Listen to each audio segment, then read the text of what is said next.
countries in Latin America in talent for crypto. It's probably the majority of the work in crypto is that kind of the transfer from oil and gas and data. Building modular building blocks for people to build on.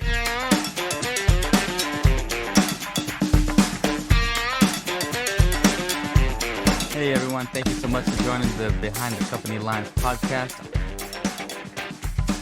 Can you have to build like essentially a lottery-like experience that instead of losing, you either don't lose and you have a chance of winning like a crazy ton of money, right? And I love it now. Like this could actually work out really well here in the United States because again, there's a huge amount of people who do this and they're losing money. Can you actually flip it and encourage them to, instead of lose money, but save, but give them that chance of winning? And so that was kind of the genesis of PrizePool back in 2019. I came up with an idea of building a software that can simulate those images from the satellite of any given object. So we could put like 3D model of a car or of a vessel or the whole city, and we would see how would that object look like from satellite on the radar image, which is very complex, very difficult, like physics behind it, a lot of that difficult stuff. And that's helped us to start thinking of different potential applications for that kind of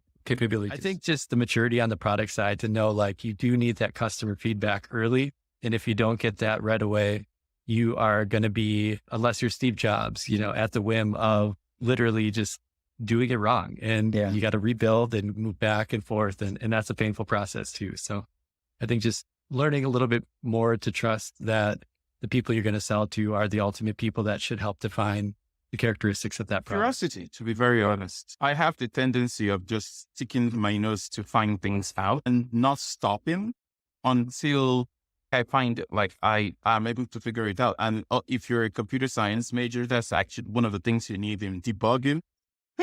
You need patience.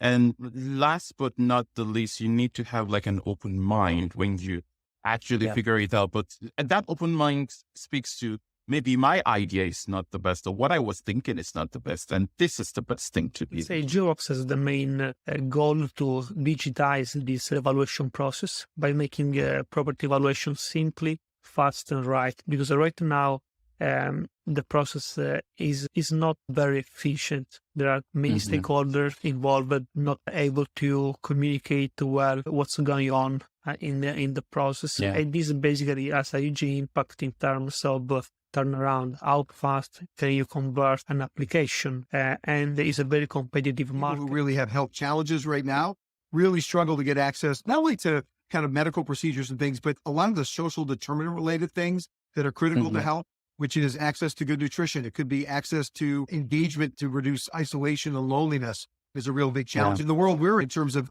caregiving support, being able to give people access to the kind of services and products that people need to be able to live at home, kind of healthy and happy for as long as possible is a real challenge to be able to figure that out. There's a lot of misconceptions with public relations, one of them being that it's always about like cleaning up messes, so when people ask me what I do with PR, they're always thinking that I'm like cleaning up some disaster that some big company had or something. I mean, we could do that. I mean, don't get me wrong, but that's not really the focus of the work we do. We typically put brands on a pedestal and we'll promote them to a lot of different media outlets. Public relations to me means the process of getting people written about in a newspaper. ComplYant works like a massive tax database that's much easier to navigate. So basically a business would come onto the platform and enter some information about what they do and where they do it and how, like if they sell in person or online or some combination of the two.